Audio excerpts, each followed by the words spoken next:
I think the smartest people in the AI world will, talk a lot about the power of the human plus the tooling is really what's Right. powerful. So to your point, the way in which you're interacting with it and training it to represent, what you're hoping for in that conversation. You mentioned an interesting point about objection handling and kind of getting ahead of it. It's a really smart way, I think, to think about using AI as a way to understand the most effective rebuttals and then be proactive in doing so. There's a skill in our Jolt effect study that we call prebuttals, which is essentially, it sounds kind of insane on the surface because what you're I doing like is that term. I really yeah, prebuttals, dude. That's great. Welcome to the Sharpen the Spear podcast, where we help home service pros cut through the noise, sharpen their business tools, and reclaim the profit, freedom, and impact they've been missing. I'm your host, Richard Walsh, Profit Freedom Coach, and I'm here to help you stop grinding and start growing. Let's sharpen the spear.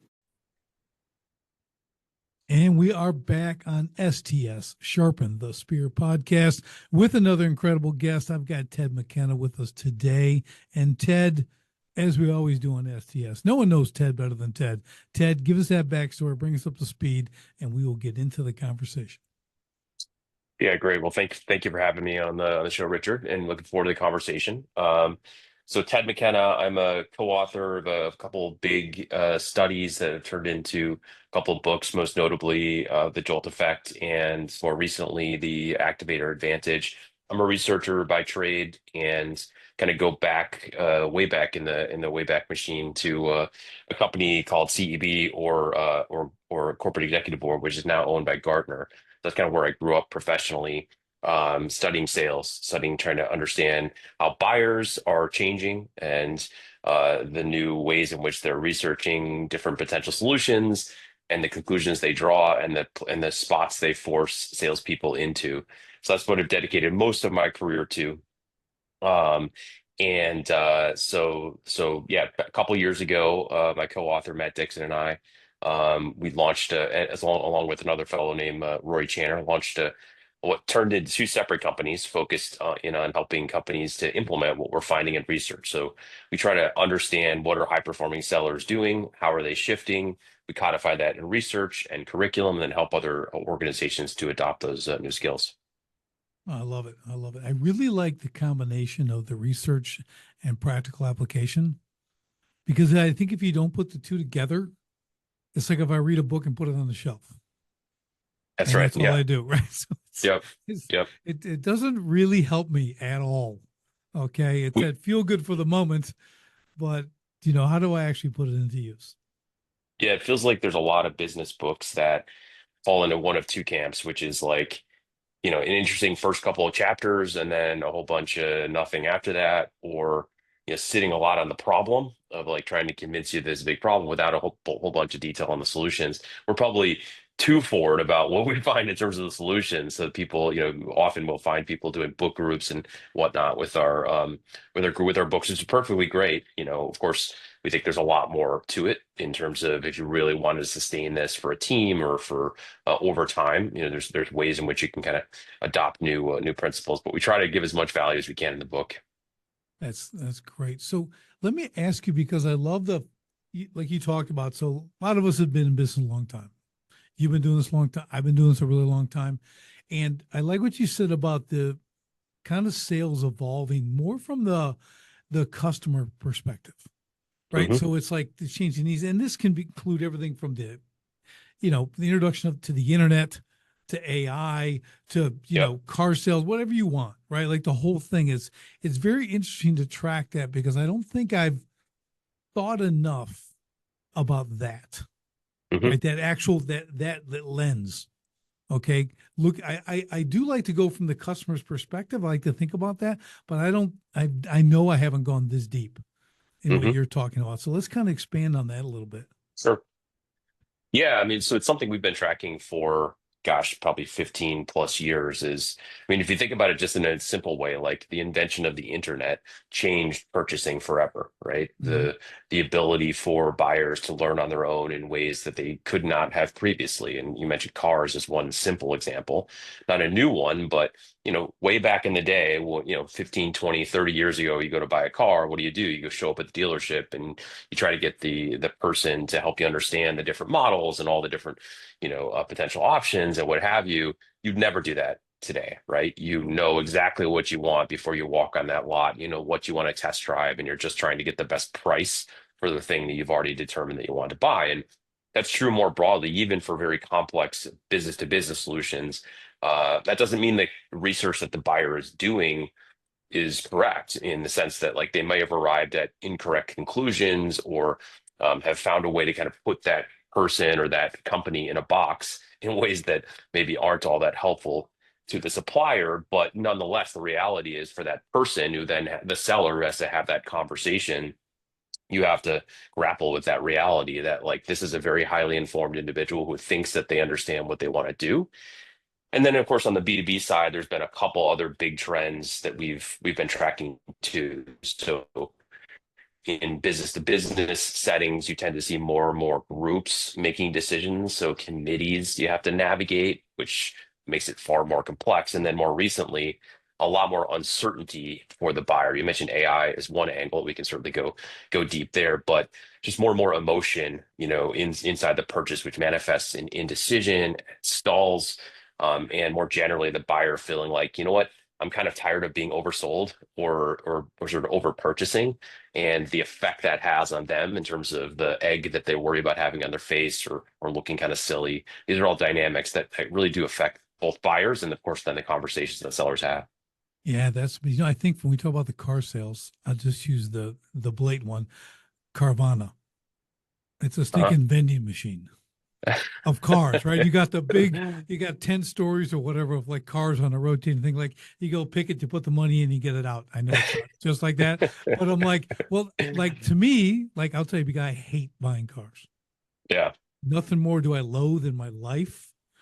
And I have 6 kids. We got 8 cars on the driveway. You can imagine the turmoil I have to exist in, right? Oh So goodness. buying car, like I want that. I want that, and I want to put my money in, and I want to get my car out. That's literally what I want to do. My wife was getting the new Expedition years back, and I'm like, just go get it all. Just call me when you're ready to sign. I Yeah. want no part of this. I come in, I Yes. sign, I look at it, looks great. Got to go to work. I'll see you later.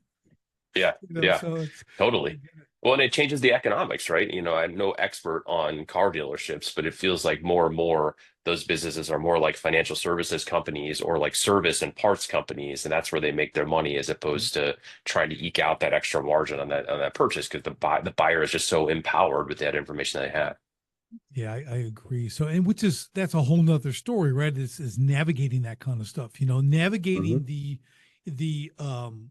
the information a buyer now has. I think that's what you're Hmm. getting at, right? As a salesperson or the Yep. company looking to sell, like, and I think you're way more right than you think on they have a lot of information doesn't mean it's the right information.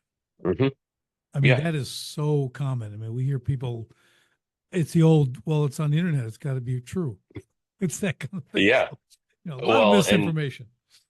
and you can imagine this is ripe for ChatGPT and other sort of AI bots to convince buyers that they've done 100% correct background research on given potential options, and of course we all know there's hallucinations and all sorts of errors. At least at this point, who knows where things will be in 6 months or 12 months. But these agents now are making not just recommendations but specific predictions. So they'll say, not just, hey, here's a couple potential considerations. It's not like a consumer report. If they talk about a car, they're going to rank, five or Right. six different potential models, right? But they won't say, go buy this car. Whereas Right. the agent will. Again, whether they're right or not is a whole separate story. But that whole sort of story about whether like who the buyer trusts more, the agent or the seller, is going to be a sort of an interesting story to observe. Yeah, it is. And everyone has to remember this one thing when it comes down to AI agents, whether it's chat, Claude, whatever it is, they're all built with bias. Mm, It's impossible not to build them without a bias.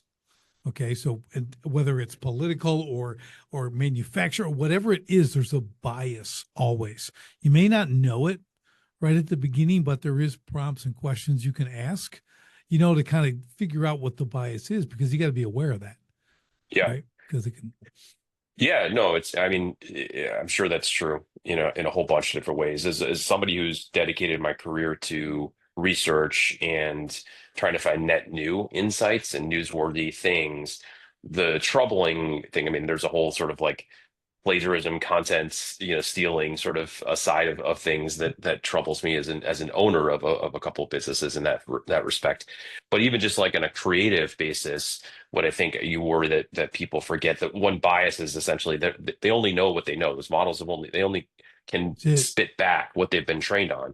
And so if they haven't been trained on certain elements or they're just not going to represent it in whatever comes back to you. And of course, because of that, it's never going to create net new creative ideas because it's just going to represent a sort of an approximation of everything that's already known, not going to insert new insight. Yeah, it's interesting. I know we probably didn't plan on talking this much on AI, but I like it. I like it a lot. But I'm utilizing it from a sales standpoint when you Hmm. take an AI agent, but I train it. So you train it learns, right? It's a learning machine, Yeah. Yeah. but it learns input, Hmm. right? So you what's going into it, and if it's the sales process, the sales objections, like live. Okay, like it's literally hearing it, you're recording it, if you will, right? And now you Yeah. upload it into the system. The beauty I love of something like that, Ted, is it learns this stuff pretty soon. Like with any product or service, there's only so many objections, right? Yeah. You're going to kind of top out. You're going to have that. It's able to create the rebuttal, if you will, overcome that objection, and then you can build it in the system to overcome it before it arises. That's the Hmm. goal, right? That's what we all want to do. Get rid of that so they can never say it and answer all those, and it can really fine tune a process.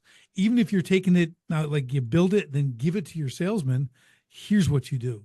That's, I think, Yeah. a real leverage point from AI for the human salesman, like because it Yeah. organizes and and then you can go deeper, right? And you keep doing this, and then you can really perfect your system. Then take it out and pressure test it in the real world, right? Yeah. And then get the adjustment, come back, and man, it can. And that's a compressed time span.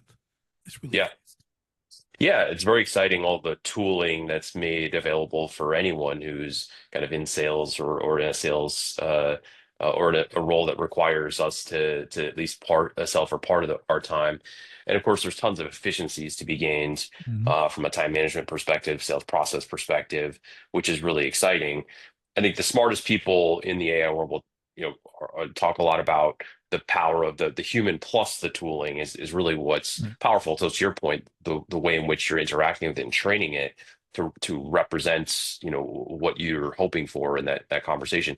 You mentioned an interesting point about objection handling and kind of getting ahead of it. It's a really smart way, I think, to think about using AI as a way to understand the most effective rebuttals and then be proactive in doing so. There's a skill in our Jolt effect study that we call prebuttals, which is essentially, it sounds kind of insane on the surface because what you're I doing like is that term. I really yeah, pre-buttles, dude. That's great. That's yeah, so gold. you're I'm you're gonna sort of write it down. proactively Yeah. rebutting an objection that hasn't yet Mhm. been raised.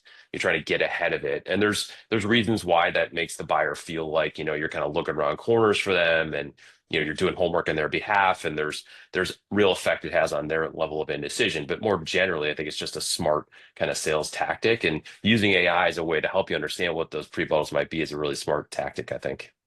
Well, you know what I find, Ted, is because I used to do these done for you sales presentations for like roofers. Like Hmm. I build the whole thing out. Here's the video. Here's the one, two, three options. Here's the whole thing. I do it on video. I do it as presenting to a client. This is back in the day, so no AI. This is me talking to Yeah. Mr. Jones, right? And you see me, and you see the screen, and I'm going through a whole presentation on the iPad and doing all this stuff, and we could build this out for them. Like, so my goal for me was like, I'm going to build this. I'm going to give this to you, and you can take a salesman, a human being, pretty much, and in 7 days they can go sell a roof like they've been doing it for years. Mm. Like it's so smooth, And I had transcripts and I had video, and you can watch it over and over, and you can learn it, make it your own, but follow Hmm. the process, right? Hmm. So generally the same thing, but that took a lot of time to build that out. A lot. Yeah. And now, like you said, the time compression aspect. Oh, and way Yeah. better. Like I was good. These things are good. There's only so many things, I've sold enough where I know, you're not going to get these objections, and we try to build it Yeah. in. And when do you reveal the price? The whole thing, right? We really made it work well. Now I can bang it out in minutes. Yeah. This whole thing. And you want to get those teams up to speed. This is what I think a lot of companies struggle with is the actual training of their air quote and process, right? To send the guys out there to be consistent in the Yep. process and deliver and close. Yeah, for sure. I mean, look, practice it always kind of makes perfect. I think that's Mm-hmm. true in most professions, sales maybe especially, just given the repetition that Mm-hmm. you can benefit from in terms of scripting and positioning and messaging. We mentioned practicing against those objections. It's difficult to find safe places to practice, right? And so, this is why training I think can be a really effective way to help you understand new behaviors because it does try to create that sort of safe space, but you're right. There's really exciting capabilities by simulations you can run or bots you can practice against, with these new technologies. Yeah, it's that, like I said, if I build an AI agent to answer phone calls incoming, okay. My goal, like my old school was okay, get their name, address. Hey, you set an appointment, everything else. Okay. Now we have a series. We don't do it. We don't go out there until at least the fourth day from the call because we want to Hmm. warm the lead. So they get a Yep. confirmation at the time, blah, blah. Here's our information. Here's our licenses. Every day you're getting a couple emails and you're warming the leads. So you get there and they know who you are, theoretically, if they open and read the emails. Right. So but Yep. you call and you confirm and we're being a pro. We show up the way we're supposed to show up, and that's all good. But now you can take that AI agent and it can do all that for you and begin to answer the questions that they'll Yep. have to what. So my goal with that now is I want to show up at that door. It's a hot lead. I'm Yeah. basically there to verify, Yeah. okay, and get a check. Okay. That's like, so I think there's been a shift in that. I don't think a lot of people get it yet, but I see it like this because this is what I want. I want my guys, we want to close. We want to go there Yeah. and we want to close the deal. So we need as much prep of the consumer as we Yeah. can to our way of thinking and exactly what's going to happen. And we go and we do it. Yeah. I think there is a difference in the consumer-based sale versus when you're spending other people's money. So if you're Mhm. buying on behalf of your business, if it's a small business, big business, I don't think it really matters. When you're spending other people's money, what I'm about to say, I think does differ a little bit. But there are a whole bunch of people, a lot of ink being spilled in my industry about, AI or technology in general has the potential to do away entirely with the sales process. You don't even need a seller, and they'll use statistics about buyers preferring to buy on their own as a way to justify that take. I see it differently. The data, at least again, when you're spending money on other people's Mhm. behalf as part of your business, there's a very human element that is necessary for the for the buyer to have from that seller, even if they can arrive on their own and intent to purchase and have a sense for what they think they should do. There's a whole series of like, what if I do this? What if I buy? And what's going to come next that I actually need a human to help me think through and to feel more comfortable with. And so I do think that yes, there's ways to use that technology to get far more efficient on the front end and certainly to run an organization, absolutely, manage time and what have you. But there's that human element that until machines start buying, which, of course, maybe that'll happen too. But until that happens, as long as there's a human on the other end of that line, if you will, I think there still will remain a very human, necessary component on the seller side.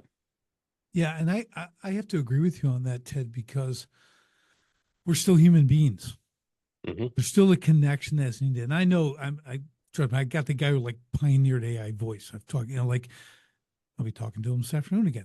But it's like stuff like it is getting so good. I get it. And they compared them to real people and a thing as far as doctors, and the Chad has more compassion and blah blah all this stuff because it can just do the thing. But I think you're right that that element is still needed. People still want to connect with that human being because I don't know if it's I don't know if we're just made to communicate like face to face. I think we are, because the I mean, what's the stat? It's like 7% of communication is verbal. Only 7% Hmm. is verbal. So if you think about that, that's like, okay, so there's 93% communication that I'm not doing from a verbal app, from Yeah. something talking to you. So that's something to consider, I think, because like that's like sales.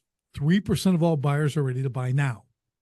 97% of buyers are not going to buy right now.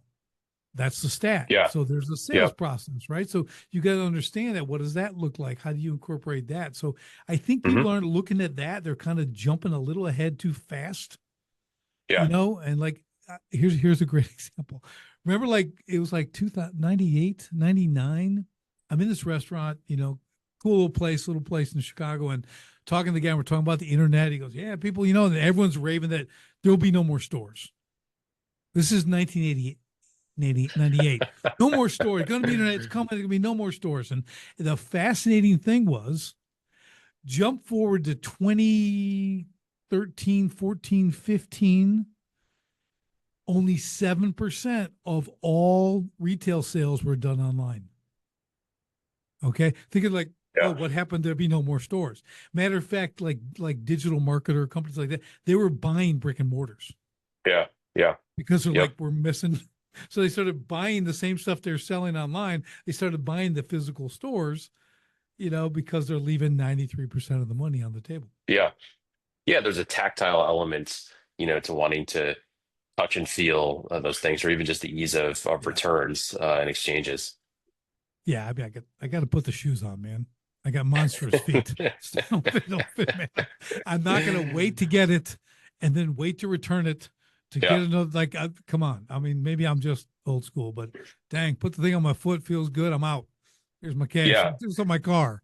I just, But I like, no, totally, absolutely. But you raise an interesting other point, which is, and I don't think actually many people have fully grappled with this and fully kind of figured this out, which is, and we wrote about this a little bit in our most recent book, The Activator Advantage, which is focused on professional services. So, accountants, bankers, consultants, where there really is no end to the sales cycle. You're just kind of right. always, sort of selling in a relationship. In a B2B sales, of course, or even in a consumer-based sale, you're used to a defined time when that person is buying, right? There's a sales process, there's a start and end of that cycle, and you can measure that, right? In a consumer-based thing, it might be a 30-minute, Mhm. sale.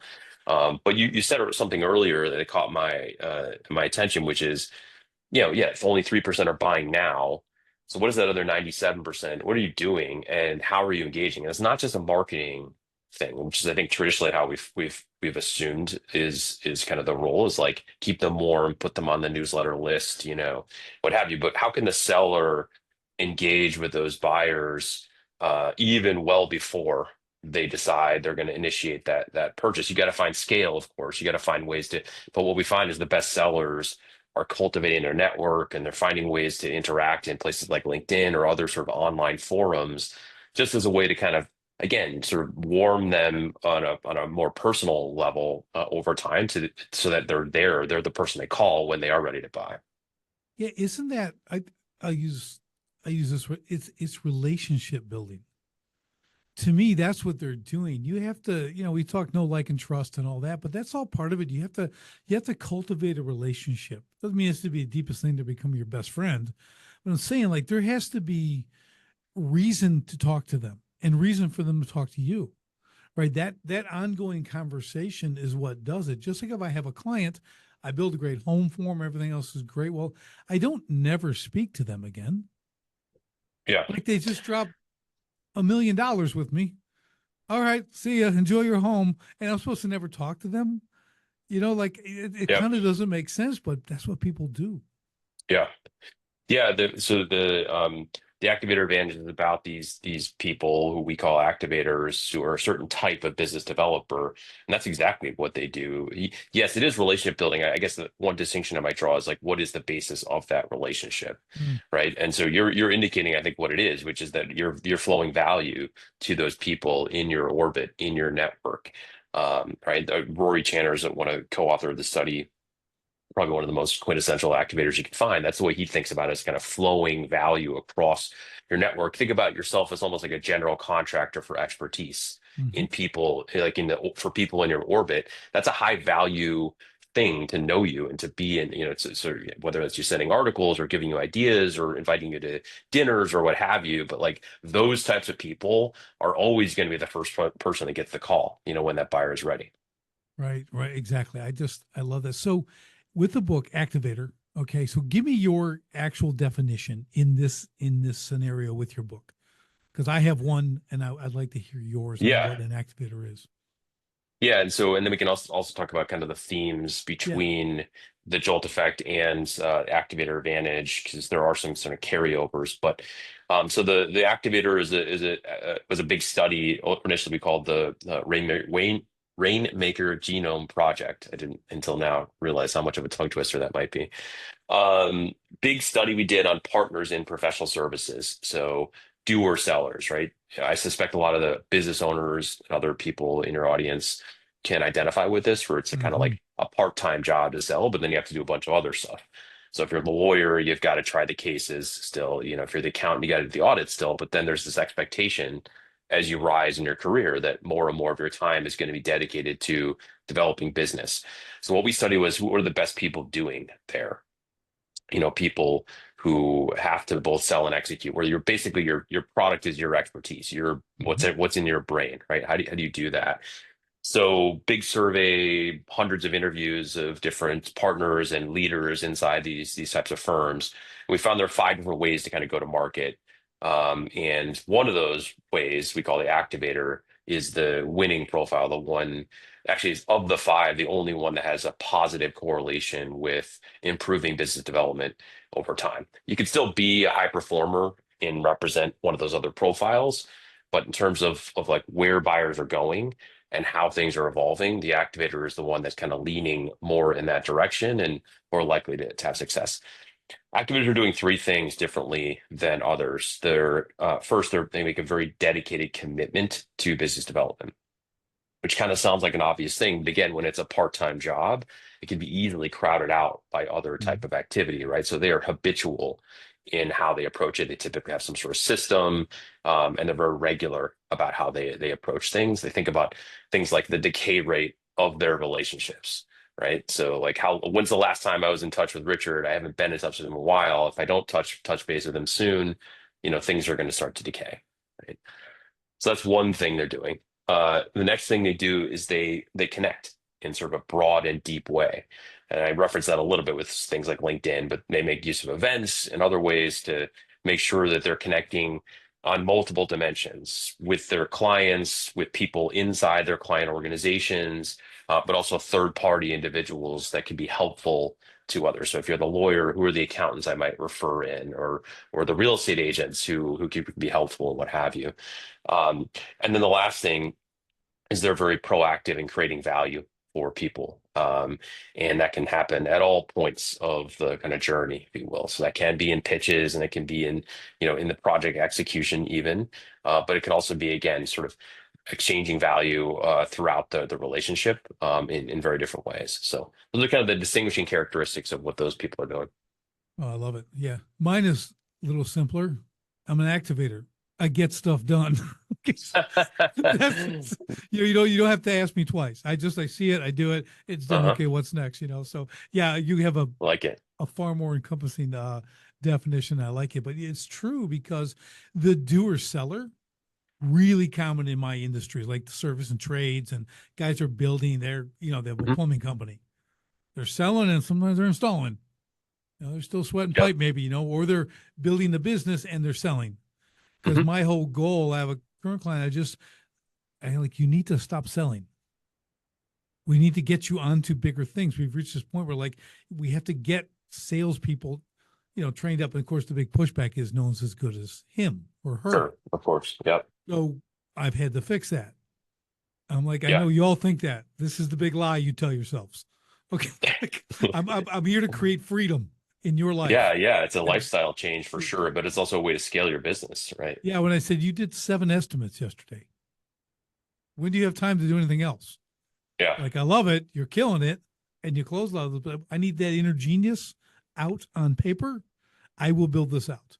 And we're going to Yeah. make this thing that we can duplicate it, this person, then we can begin to truly grow and then eventually get to the point of scale. So that's where we want to go. But that's always a big struggle, is really getting that guy who's really good at closing as an owner, getting them to step away from that. And the reason they don't is because they don't really have a problem. You go ride with me and watch me do it. Oh, it's Yeah. the worst training you could ever have. I'm like, oh no, don't. No, I have them go with me for like a month, a month. I'm like just riding around with you, chatting up and going to lunch and watching you sell. Like, man, that Yeah. is, woo. Those guys are It's not tough, easy. even when you are the owner, to kind of take your practitioner hat off, if you will, and keep that owner hat on. Absolutely. Yeah, so it's a struggle. So that's why I like talking to guys like you and you know whether it's AI or building an actual process and getting this down. I took one company. It was they were good. They were closing about a 50%. That's really good. Okay, for Yeah. the stuff they did. And I'm I'd like, take it. well, yeah, right. That's what I'm saying. Like, man, it's really Yeah. good. And go, but we can do better because I'm listening to how they do it. I go, you're missing like, and so I started building it out. 82% month after month.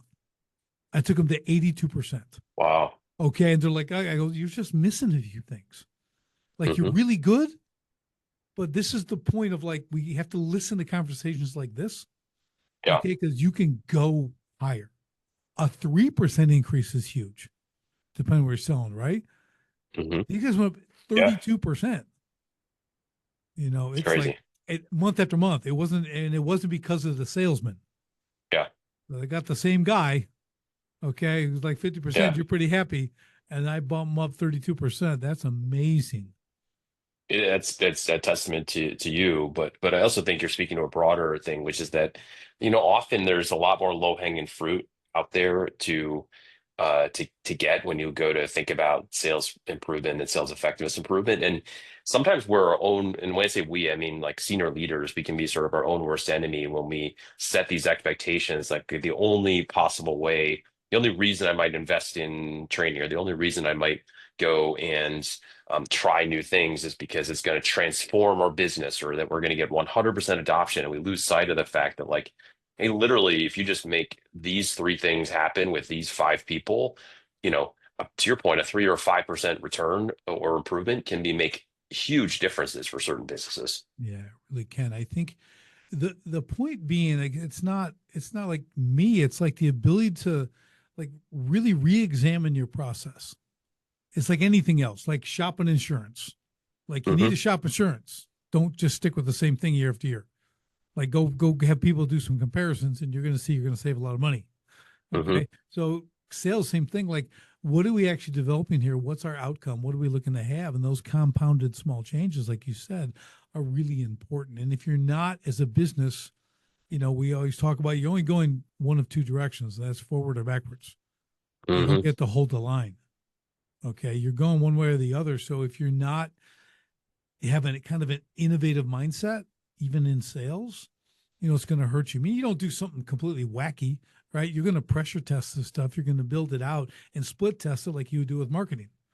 We're going to Hmm. do this ad and this ad. We're going to see which one performs better. I think that's part of the game as well. But again, like you said, with the owners, it's really letting go. And well, one other thing with that too, they get someone who's really good at sales and they try to make them a sales manager. Like, Yeah. champion, Yeah. like that, I gotta pull the reins back on that too. I mean, if they're selling really good, I probably don't want to make them a manager. Okay, because Yeah. that's not their skill set for one. That's a different animal.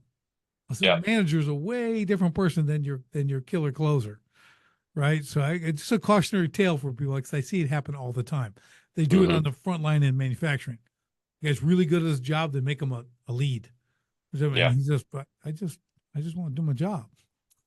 Yeah. I Yeah. I mean, don't want to lead coaching these. is a very different skill. Yeah, Absolutely. yeah, Yeah. very different. So it's what's your experience in that realm? Yeah, I mean, you're writing the books, you're kind of teaching people and that kind of stuff. Kind of give us a little Hmm. background on that. What you have to go through to make this actually happen. Oh, yeah. So look, to the point we were talking about earlier about trying to keep our eye on the North Star, which is what's happening with buyers and how things are changing. And, these things, they evolve over time, and, over a 15, 20-year period, you might see three or four big tectonic shifts that then have huge ripple effects and implications for sales organizations. And that's kind of the altitude at which we try to aim our research. What are the big things, big Mhm. rocks moving around, and what are then the durable challenges that's going to present for your organization? And so that then manifests in like training curriculum to help adopt new high performance skills, new differentiating skills. So for example, in our Jolt study, which is around customer indecision. Why do things stall out even after the buyer decides they want to go and do something? Our study found that more than half of deals end in no decision, even after the buyer has decided to sort of move forward. And it can be a really vexing thing for a seller. They waste a lot of time spinning their wheels, beating their heads against the wall because the buyer's saying they want to purchase and they're still getting stuck. And actually, there's parts of our study that speaks to them, the seller making things even worse, sort of worsening that indecision, Mhm. which we can discuss separately if you're interested. But what you end up learning about is like, hey, there are things the buyer is struggling with here that the seller is missing. There's objections, fear-based type Mhm. objections that the seller is completely missing. And because they miss it, they don't prevent it or treat it, at all. So we use our research and then training curriculum to help them understand more about what's happening with the buyer, spot those situations, treat them with better effect. And so, those are training days of training, or we have a lot of video-based content, advisory programs we'll develop to help organizations kind of take action on those. Yeah, that's really good. It's that simple saying, a confused mind does nothing. You're not going to get a no or a yes. You're going to get a blank stare because you I haven't, like that. Yeah. right? You haven't answered the objection in their head. Like, and I think that's where the skill levels have to be elevated, because a lot of salespeople aren't good listeners, Yeah. and I'm that going to and that steal that line. I like that yeah, line. it's a good Confused one. mind does Yeah. nothing. Yeah, and it's different than says no, because you'll hear people say no. They don't say no. They don't say That's anything right. because they're Yes. confused. Because no could Uh, be the wrong answer. If you're It's one of the confused, yeah. right? It's The left or worst right. Like answer you can get is maybe. It's like or not exactly. yet. Yeah, Yeah. yeah. I learned a cool little saying that I started using in my roofing and everything else too, and for the close, really simple and is genius. And it's just 4 words. Would it make sense? Would it make sense to choose a color and pick an install date now? Uh-huh. And they're like, what are they going to say? Yes or no? Well, what would make sense? Yeah. Bam, they're going to tell you the objection, right? And I had guys show up, they're like, dude, that's magic. I go, it is Uh-huh. magic. It's non-confrontational. It's Yeah. like you're just getting to that point. It's like if you've done the presentation right, that should be Yeah. a welcome question, and if you miss something, they're going to let you know, and you can just stay in that. Now would it make Yeah. sense? And it really so little things like that, little, and I don't mean that's the end all. It has Yeah. everything to do with what's before that, but I think a lot of people struggle with the ask. Yeah. For sure. And especially they don't want to ask questions they don't know the answer to, right? That's sort of Right. a Right. age-old thing in sales. I love that question of, would it make sense? In that Jolt study that I've referenced a couple of times, we make this distinction between when the seller is trying to drive the fear of missing out, which is really trying to get the buyer to want to buy, right? To Right. should I buy? But there's a second part of that, which is the fear of messing up, which speaks more to the what if I do buy and it goes wrong. And what's interesting is and I love that question of would it make sense, which I think does surface those FOMO based objections, right? Mm-hmm. Like, oh, I'm not sure about this feature or that feature, and is this better or is that better, and what's the price? But there's a great question we often a starter sort of sentence for questions on the FOMO side, which is that I'm getting the sense that. And it's interesting. It triggered Right. in my mind Right. that Right. the Right. same word, right? I'm getting the sense that you're not quite sure here, or there's too many options here, or that you don't yet have enough information. Do I have that right or not? So it's interesting sort of Yeah. play on words that you can Yeah. kind of It's work on both great. sides. Yeah. They're good. Dude, you want ammo. Yeah. All right. I'm a big gun guy.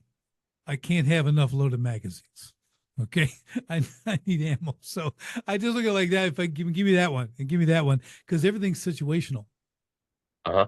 Everything's situational. There's people who respond to what it makes sense. There's people who would, want you to dig. Like, "Oh, I'm hearing that you're not quite understanding this or whatever that is like really important, right? It's a technique and different people, Ted, different personalities. I'm a little more straightforward, kind of straight shooter. I don't fluff stuff, kind of Hmm. get to it and do it. And other people are better at that. Other people create curiosity, Hmm. and they'll speak in curiosity and they'll kind of draw people out that way, and we get different. So there's always a different approaches. And it goes back to your point about the human capacity in Yeah. this stuff, because you're still dealing with personalities, you're still dealing with a human being, and people just like they learn. Some are visual, some are, verbal, some are whatever, right? They learn in different ways. It's the same principle. So it's not a one covers all in Hmm. the sales system, right? Yeah. Yeah, totally. And like that's one fun part about sales, right? Is that there's always a new way, a better way, even for the best people, right? You're always figuring out new angles, new potential ways to improve. Yeah, it's really, you use the F word, fun. Sales is fun. Okay. So I don't know if a lot of people think of it that way. The guys who are great at it do. Okay. Yeah. So maybe start using that word and start implementing it into your sales is fun. Okay. If you do it well, like anything, nothing's Yeah. fun if you're terrible at it. Okay. It's misery, Yeah. and you usually don't Well, stick with it. trust me, having interviewed a whole bunch of lawyers and accountants and consultants, there's a whole bunch of people in that profession who think about sales as a four-letter word. Mhm. It might start with an F, but it's not three letters like Right. fun. It's Exactly. Yeah. And it's a shame and it's an advantage, because if you know that most people think that way, do you think they're going to get great at it? yeah. That's leaving a really wide open door for you to excel. If you really Right. take Well, it that's serious, yeah. growing it right, you can go grab yourself a whole lot of market share. That's the other way to think about it, right? Is if my competitors essentially are, who are dreading having to spend time on this, they're not gonna get those repetitions. They're not gonna be out there, on Sunday night looking up people on LinkedIn or what have you, and you have a real advantage then. And there's a point to this too, that I'm a big believer in everything starts at the top. Hmm. So if you're an owner, you're the GM, whatever it is, who's ever running this operation, if you don't have enthusiasm about sales, no one else is gonna. Yeah. Like, you have to be, not, I don't mean you got to be standing there, walking around, getting them all jacked up on the phone and stuff. I just mean that there has to be an enthusiasm about serving customers, about Hmm. selling them, right? Like we do this because this will benefit their life, blah, blah, blah, right? We kind of get all that. But I just really think, again, we work with owners, we have to kind of go to the top and like, what is and because a lot of owners deal with, and I know this from working with so many, their own money issues, meaning that they, asking for the sale. And this is really hard for them. They're really glad they don't have to do that anymore because they hired salespeople. Doesn't mean the Right. salespeople are killing it. It means they're not having to do it. Okay. Yeah. So it's like, Yep. but you're always going to have that. Yeah, I hated sales, man. I'm glad I got a sales team. Well, that's actually a problem. Yeah. Like, you don't need to do the sales, but you got to go learn. Like, wait, now you have to. It's great you hired people, but if you don't have a system for them to work in, if you're not elevating them and skilling them up, it's going to be misery on a different plate. That's all it's going to Yeah. be. Yeah. I totally agree. I think, organizations, you've got to sort of, you know, don't underappreciate the power of sort of organic growth and your ability to deliver it. We talk about on the other side of things, which is like if you're a seller trying to understand a buyer's organization or company, one of the first best things to start with is like how do they make money? Quite literally, what's the exchange of money? Which sounds basic, but it then speaks to like, okay, so those become growth challenges for them or Mhm. risk challenges for them or other things that you can go then try to help them with. Yeah, you got to bring it down to the basics. People who are in sales are in it to make money. Hmm. Like, and if they don't understand the method of making money in this position, they're a what now? Now they're a confused mind. So what are they going to do? Nothing. They're Yeah, not going right. to sell. There you go. They're not going to do anything To either. bring it So, full like, circle. Yeah. right? So you just got to understand, like, when you build out, like, you can bring this A player, high closer, great guy, but if you're dropping him into a hot mess and no system, he doesn't know where the goalpost is. I always tell people, everyone in your team, sales or account, I don't care, they need to know how to win on the day, the week, the month, the quarter, and the year. How do they Hmm. win every day? If there's no like bar, if there's no goal, like they're never they're, it's a mystery. Hmm. And people can't perform under things like that. You may get the unicorn sales guy who can do really well, but that becomes a hostage situation. Now you got the great closer, and without him, you're tanked. Hmm. Right. So now you created a monster. It's Yeah, right. Frankenstein, right? Like, oh man, now he can do whatever he wants, that whole situation. So it's very, I guess the biggest thing, it's a complicated thing. Okay. I mean, it's well, maybe complicated is not the word. It's a massive aspect of business, way Yeah, more than people really, it's not just fuel for the economic engine, as I like to say, which is my business. It's, it's beyond that. It's the ability to increase horsepower, right? for Like sure. But sort of a lot of people would think, and this is, I mean, I've sort of dedicated my career to this, as has, my business partners and co-authors, is like people think that sales is more art than science. There's actually a lot of science to it. And Mhm. the more that you can understand the science and then export those things to other people, find what those exportable behaviors are, teach other people to do them, yeah, the growth becomes far easier and far more efficient. But you're also helping more people, along the Right. way, right? Sales Yep. is really just helping other people. That's it. You're serving. It's to serve. That's the Hmm. meaning of sales is to serve. So you have to Yep. kind of wrap that. And you're right. And you're not just helping your customers, you're helping your salespeople create a better life because they And can earn more and do your more. company to employ people, That's and right. yeah, It's absolutely. it's a big ripple effect. So I just like to kind of remind people of the significance. Since so many people hate sales and hate salespeople, you have to change your mindset and go, this is like the heart. This is the heartbeat of our company. Hmm. If you stop the heart, what happens? The whole body dies, right? Like you got Yep. to understand, like this is, we work out to get that stronger, so it can Yeah. pump stronger. Like we have to think about it that way. And I'm not, like only think about sales, but I just know the effect. Hmm. I grew my first business with that. I could sell, and I was great at it, but Hmm. then I never got another salesman. I just closed the deal, made a ton of money, then built it, then did the next one. I kept doing that, so it worked till it didn't, Hmm. as they Yeah. say, right? But Yeah. I Yeah. just want I just want this as we kind of wrap this up is just I don't have the word really, Ted. The importance of sales in the overall existence of a business, not just growth or scale. I'm talking about the existence of it. And if you're relegating this someone who knows sales, you know what I mean? Like they're a good salesperson, and Hmm. that's where you're leaving it. You're leaving a ton of money on the table. I Yeah. mean, you're not benefiting your company, right? Yeah.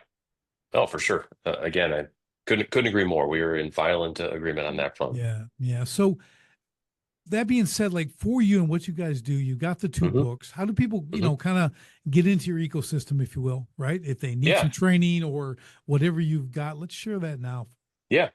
Well, you could find both the books, Jolt Effect and Activator Advantage, on Amazon or any place where you can, find books for sale. But I'd love to connect with any of your listeners on LinkedIn. Always enjoy to do that. Our companies are called sellinginnovations.com, and then dcminsights.com is our company that caters to professional services organizations. So if you have interest in learning about our services, check us out there. But always, again, love to connect with people on LinkedIn. Yeah, and as I always tell people, just take advantage of that, connect. You're going to get that one nugget that Ted posts, and you'll be like, "Oh, dang! Like, can you use that? Like, maybe something we said in this show today.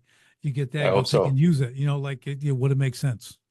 Hmm. Whatever. There you Like, go. just Yeah, just take that, go do it, and then let me know what happens because a you're going to confused love it. mind does nothing. That's Yeah, it. See, you got that's right. yours. I got mine. It's awesome. So, but this is this will be a recurring theme. Okay, I like to bring sales guys on periodically because there's so many aspects to this. No one's got Hmm. all the answers, and it's great to hear this. You had some incredible insights. I really appreciate. Really walked us through. Like, you're the first person actually, Ted, that's ever been like doing the research on buyer. Uh, what's the way like buyer intent, but how it Hmm. changed and evolves, how it Hmm. evolves, and what they're doing. Because I think that's something I never really gave a lot of thought to. Hmm. Maybe a little bit like, oh yeah, they're on the Yeah. internet now. Oh, they're doing this. I Yeah. have to do this. I was always focused on how do I sell to them, create this process and everything else. But I never went to that other side that deep, Yeah. looking at It can like, be really powerful. yeah, it really Yeah. can because there's no better advantage than being inside their head. Yes. Yes, If only we could do that. Yeah, it's a absolutely. good place to be. Well, we can pretend, anyways. But Yes, right. That's right. Ted, this has been so awesome, and I thank you for the time today. I really appreciate you setting that aside for the listeners here. And man, I can't thank you enough. And for everybody else, we'll see you on the next STS podcast. Thanks for tuning in to Sharpen the Spear podcast. If today's episode helped you think sharper, act smarter, or see new profit potential, do me a favor. Share it with a fellow home service owner and leave a quick review. Ready to find the profit hiding in your business? Head to sharpenthespearcoaching.com and book your free profit discovery call today. And until next time, keep sharpening.